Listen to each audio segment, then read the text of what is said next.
गर्मी में तो अमीर बहन लाई एसी और फ्रिज। सॉरी सॉरी महक, आज फिर मैं आने में लेट हो गया। क्या करूं, घर में इतने सारे काम होते हैं ना। ताऊ जी को पहले दुकान पर छोड़कर आया, बाबा को भी कहीं बाहर जाना था और माँ ने कुछ सामान मंगवाया था। कोई बात नहीं अमन, मैं समझती हूँ, लेकिन देखना, शादी के बाद मैं तुम्हारी सारी जिम्मेदारी बांट लूंगी। महक, तुम अच्छी तरह से जानती हो, मेरे परिवार में 3-4 नहीं बल्कि 10-12 लोग हैं। ऊपर से हम लोग एक छोटे से घर में रहते हैं। इतनी गरीबी और बड़े परिवार में तुम कैसे रहोगी? जहाँ प्यार होता है ना, वहाँ पर पैसा नहीं देखा जाता। तो फिक्र मत करो, मुझे कोई भी तकलीफ नहीं होगी। महक एक अच्छी खासी मिडिल क्लास फैमिली से थी, वहीं अमन एक गरीब परिवार से था।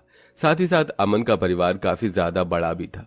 लेकिन इसके बावजूद भी महक को अमन से शादी करने में कोई दिक्कत नहीं थी, जिसके चलते महक अपने माता पिता को अमन और उसके परिवार वालों के बारे में बात करती है। महक बेटा, तुम इतने बड़े परिवार वालों के साथ एडजस्ट कैसे करोगी? बिल्कुल ठीक कह रही हैं तुम्हारी माँ। और तो और उनकी फाइनेंशियल कंडीशन भी इतनी अच्छी नहीं है। माँ पापा, मैं अमन से बहुत प्यार करती हूँ और मैं सिर्फ उसी से ही शादी करूंगी। अब देखना, शादी के बाद भी मैं ऐसे ही खुश रहूंगी। अपनी बेटी की खुशी के आगे अश्विनी और अमर इस शादी के लिए मान जाते हैं, जिसके बाद दोनों मिलकर धूमधाम से अपनी बेटी की शादी करते हैं। अपने माता पिता से विदा लेकर महक अपने ससुराल आ जाती है, जहां सभी उसका बड़े प्यार से गृह प्रवेश करते हैं। सारी रस्में होती हैं और सबके सोने का वक्त होता है। माँ जी, क्या पूरा परिवार साथ में ही सोएगा? हाँ बहू, गर्मी का वक्त है ना, तो कोई बाहर भी नहीं सो सकता है। ऊपर से एक ही पंखा है।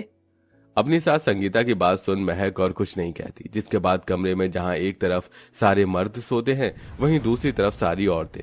इतने बड़े परिवार के साथ एक छोटे से कमरे में रहना और एक मामूली पंखे की हवा के नीचे सोना महक के लिए आसान नहीं था, जिसके चलते थोड़ी देर में महक को घुटन शुरू हो जाती है और महक बाहर आकर उल्टी कर देती है, जिसे देख अमन उसके पीछे जाता है। महक, तुम ठीक तो हो ना? मैं जानता था तुम्हारी ऐसी ही हालत होगी। मुझे माफ कर देना महक। इसमें तुम्हारी क्या गलती? वो अभी मैं नहीं हूं ना, इसीलिए मुझे इन चीजों की आदत नहीं है। धीरे धीरे आदत पड़ जाएगी। महक की हालत देख अमन को काफी बुरा लगता है और ऐसे ही समय गुजरता रहता है।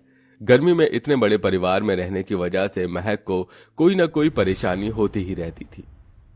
अरे बहू, मेरे लिए थोड़ा सा दलिया बना दे। पेट खराब सा हो रहा है, खाना नहीं खाऊंगा मैं। और भाभी, मेरे लिए आपस खिचड़ी बना देना। बड़ा परिवार होने की वजह से सबकी फरमाइशों का खाना महक को बनाना पड़ता था, जिसके चलते बेचारी महक को आधे से ज्यादा दिन चूल्हे पर बैठकर खाना बनाना पड़ता था। इतनी गर्मी में चूल्हे पर खाना बनाना महक के लिए किसी मुश्किल इम्तिहान से कम नहीं था। चाची, आज हमें लंच में आप आलू की सब्जी और पराठा देना। चाची, आप सबसे पहले मुझे तैयार कर दो। देखो ना, मेरे बाल भी नहीं बने हैं। स्कूल के लिए हम लेट हो रहे हैं। सोनी और मोनू महक की जेठानी के बच्चे थे। महक की जेठानी की 2 साल पहले ही बीमारी के चलते मौत हो गई थी, जिसके चलते उसकी दोनों बच्चियों की जिम्मेदारी महक पर आ गई थी। बाप रे बाप, कितनी ज्यादा गर्मी है। इतनी गर्मी में भला कोई आंगन में कैसे कपड़े धो सकता है? कितने सारे कपड़े बचे हैं, अभी इनको धोने में 3-4 घंटे निकल जाएंगे। पता चला इतनी कड़ी धूप में 3-4 घंटे में मैं ही निपट गई।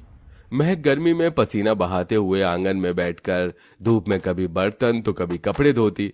जो महक गर्मी के मौसम में एसी से बाहर नहीं निकलती थी, वही अब बेचारी कभी धूप में बैठकर दिन भर कपड़े बर्तन धोती, वहीं गर्मी में चूल्हे पर खाना बनाती। चलो, अब जाकर काम निपटा मेरा। इतना कहकर महक जैसे ही मटके का पानी लेकर उसे पीती है, तो फौरन उस पानी को थूक देती है। हे भगवान, ये पानी था या कोई लावा? मेरा तो पूरा का पूरा गला ही जल गया। न रात को सोने के वक्त ना ठंडी हवा नसीब होती है और ना ही दिन में पीने के लिए ठंडा पानी। इस गर्मी में तो मटके का पानी भी खौल जाता है। बढ़ती गर्मी की वजह से महक की तबीयत खराब रहने लगी थी। महक के शरीर पर धूप में काम करने की वजह से दाने और रैशेस हो गए थे।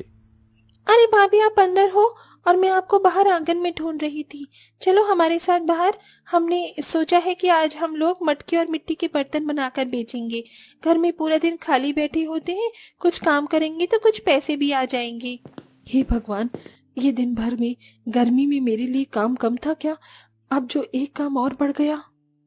महक बाहर जाती है और अपने सास ससुर से मिट्टी के बर्तन और मटके बनाना सीखती है, जिसके बाद अब रोज महक घर की जिम्मेदारी के साथ साथ मिट्टी के बर्तन और मटके बनाती है और अपनी नंद के साथ रोज कड़ी धूप में ठेले पर बेचने के लिए जाती है।